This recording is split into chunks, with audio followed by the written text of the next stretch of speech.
Israel the same peace process that we Israel had isn't before? going away. The United States has never tried to dictate a We're not peace talking process. about Israel going away. We're talking about the peace process maybe going the away. United States should be more specific about what it supports in a peace process. Do you think now Egypt will lift its blockade of Gaza? Of course. Are you kidding? It's probably already happening. We need to wind this up.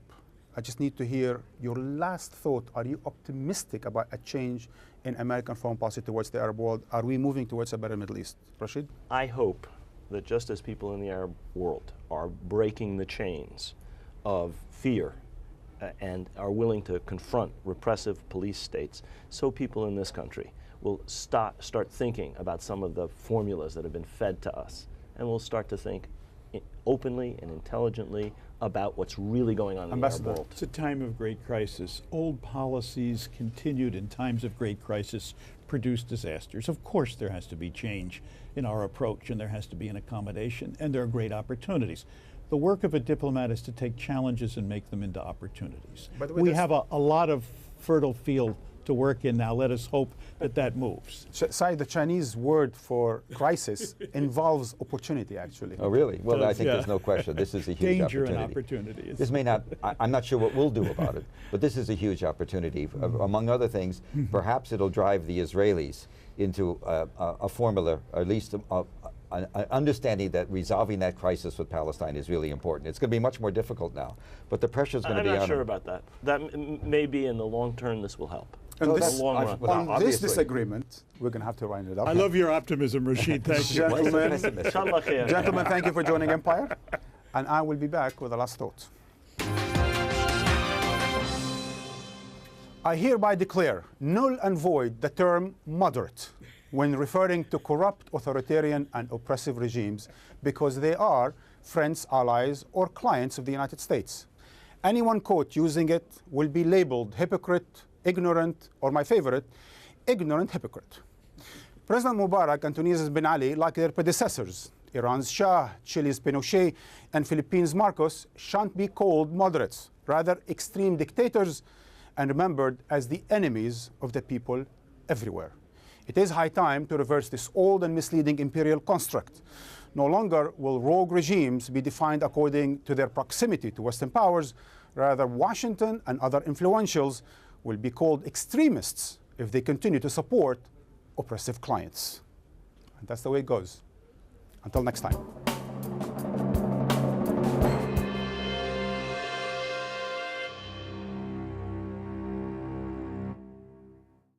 On the next Riz Khan show, as speculation mounts over the return of ousted former President Aristide, we discuss Haiti's unexpected political twists.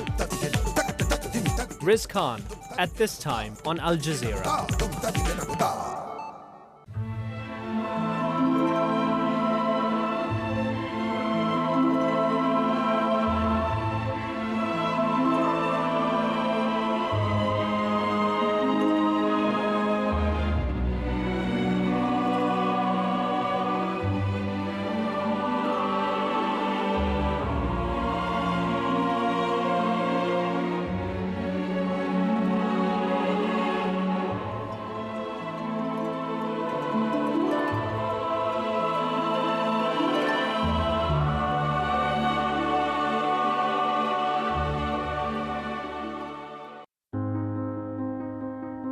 It is in the details, a look, a connection, the moments that reveal the truth. Award-winning documentaries from critically acclaimed filmmakers. Witness documentaries to open your eyes. At this time on Al Jazeera. Volunteer tourism is booming in Cambodia, with more and more foreigners helping out in the country's orphanages and schools. But with claims of mismanagement and corruption, are these projects doing more harm than good? 101 East at this time on Al Jazeera. Afghanistan is faced with a huge challenge. Relations have gone really sour between us and our allies. We have inflicted considerable damage on the enemy. The people who make international headlines. Ultimately, the truth will out. They want to stop this publication of information that embarrasses them. Make time for Sir David Frost. Frost over the world. on Al Jazeera.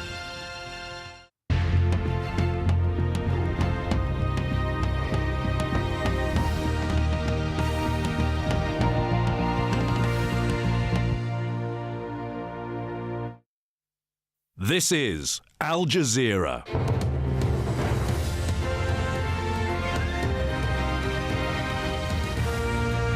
Welcome to the News Hour. I'm Veronica Pedrosa from Al Jazeera News Centres in Doha and Washington, D.C. These are the main stories.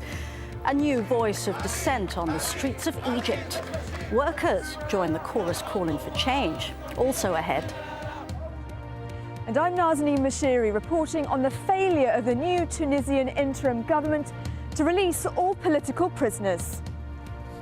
And I'm Shia Bertansi in Washington. The top story from the Americas. Until we see a sustained period of stronger job creation, we cannot consider the recovery to be truly established. A warning about the U.S. economy ahead of a new budget. But do President Obama or the Republicans have a way out of stagnation?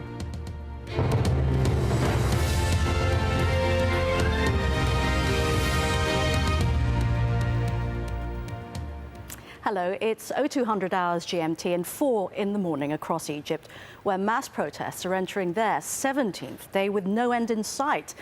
Now, in a show of solidarity, more workers and their unions are going on strike, defying the government's order to go back to work. Behind-the-scenes negotiations are underway between a committee of so-called wise men and the government to agree on a transition. Emeke Amulo has the details. Gamal, tell your father the Egyptian people don't like him. Words from a young protester who's helping to keep spirits up among anti-Mubarak crowds in Alexandria. Such scenes are now repeated daily in Egypt's second largest city. Like demonstrators in Cairo, these crowds are holding their ground. On Wednesday, their cause got an added boost. The Egyptian telecommunications building in downtown Cairo. About 200 workers demanding better pay and benefits. Thousands more across Egypt were holding similar strikes. Some say it's also in solidarity with those who want President Mubarak out. Al-Mahalla Al-Kubra is considered to be a pivotal city for a change in Egypt. Our company is suffering losses, and it is also manipulated by a group of corrupt management. Meanwhile, we also support our fellow demonstrators in Tahrir Square for the change of the regime. 3 independent trade unions joined the day of mass action, also disrupting services in Suez and Port Said. This is a new dimension to the uprising. To lead a union in Egypt, you generally need government approval. The fact that these bodies now appear to be mobilizing against the state doesn't bode well. Right now, neither side in the crisis is wavering. Earlier on Wednesday, a group of prominent figures who call themselves the Wise Men met with Vice President Omar Suleiman to discuss a possible transfer of power, and like others before, didn't get very far. The official position, be it from the Vice President or the Prime Minister's position, is that the President is going to remain in office until September, and that he continues to practice his authorities and that he is responsible for putting Egypt on democratic transition. Not what people living in tent cities in Cairo and Alexandria want to hear. Emiko Molu, Al Jazeera. Well, the protests are now spilling out of Liberation Square and spreading to other parts of Cairo. Pro-democracy demonstrators are camped outside Parliament, where the army's now been deployed. Jackie Rowland was there. The demonstrations are moving into a new phase. As you can see, the protesters are now venturing beyond Tahrir Square. Here they've come to the Parliament building, one of the symbols of power in President Mubarak's Egypt. There's a feeling that the politicians aren't listening to their message, so they've decided to bring the message to the politicians. The Parliament is packed full of members of President Mubarak's ruling National Democratic Party. The last elections were held in November and there were numerous complaints of electoral fraud. These people want the elections to be held again so that they can have a parliament that truly represents the people's wishes. We are trying to move the demonstration to a new frontier. Now in Tahrir Square, they have already occupied Tahrir Square. Nobody can get them out from Tahrir Square. there is two ways to get them out from Tahrir Square. Either it's by listening to what they demands, or it's going to be a bloodbath. The demonstration, as you can see, is quite well humoured, but the army isn't taking any risks. They're here in considerable numbers to make sure that nothing gets out of hand. But as you can see, they're not in any way trying to stop the demonstrators from bringing their messages to the parliament.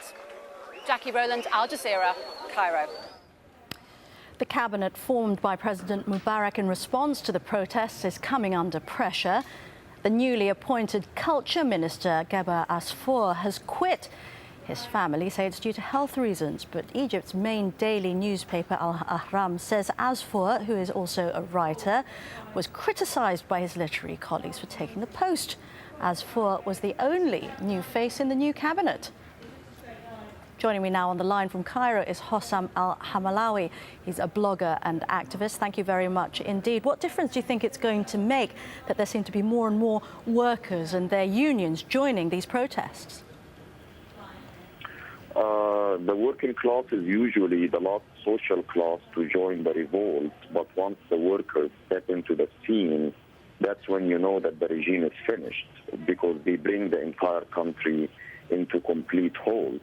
And the workers now who are stepping in, they are not only raising economic demands, but many of them, they are raising clear political demands in support of the revolutionaries in Tahrir Square and calling for Mubarak's overthrow. Are you not concerned, though, that this might set off some kind of crackdown from the military, especially after Vice President Omar Suleiman's words that there might be a possible coup? The crackdown on us has started from day one, and already more than 300 Egyptians have died in the uprising. But what we have proved so far is that we're steadfast and we are ready to die in order to defend the revolution. We are not planning to wait for another 30 years of the military rule in order to save our country and get a proper democratic system. There's also been this development that we've mentioned, the resignation of Geber Asfour, and interestingly, we've mentioned the state-owned newspaper Al Ahram.